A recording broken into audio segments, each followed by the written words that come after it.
Good morning and welcome to the PrimeCap Daily. My name is Jamie Lezinski and it is Friday the 5th of October.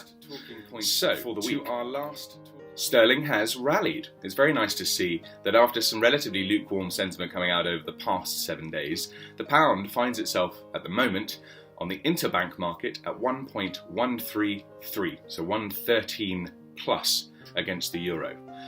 Added to which, we are now above the 1.3 mark against the US dollar, which is a welcome correction, given that the dollar has been strong and economically there's been a lot of information in favour of the greenback in recent days. And against certain other exotic currencies like the Australian dollar, sterling is actually up to the 1.84 mark. But a few days ago it was at 1.81, so 3-cent improvement is nothing to snort at. We're not necessarily saying that the pound is going to fall back. In addition to which, we're not necessarily saying the pound's going to continue to climb, but this sort of improvement is normally seductive to those who have been waiting to see what happens with the rate. If you'd like to get a live price, and if you'd like to get an understanding of what we can offer commercially as a rate of exchange, please do feel free to visit us at www.primecappayments.com. To wrap up this week, we're going to take a little bit of an aside, a little bit of a different tact. Last night I was watching Grand Designs on Channel 4, and the couple in question, the subject of the programme, were building a hypoallergenic house. They had a budget for the build of about £500,000, and interestingly, at the end of the programme, they informed the presenter that their costs had escalated. They spent about 12% more than they had expected to. 6% of that 12%, so about £15,000, was an overspend because of movements in rates of exchange.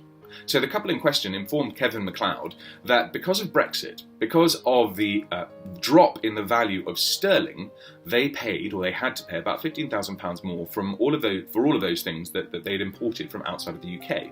That could be anything from Velux windows, specialist air ducts. I think they were fitting their house for ventilation, so filtration systems, all of that coming in from outside of the United Kingdom. Many individuals think that because their budget or because of the regularity with which they make payments is so infrequent or so small, in inverted commas, that they don't have access to brokers like PrimeCap. I'm here to tell you that we deal with anyone who is making a payment overseas, and we provide them with access to the sorts of contracts that maybe larger businesses would use, but there's no condition or caveat on the amount that they exchange. Someone who wants to send £500 every month overseas can fix a rate of exchange for up to 18 months.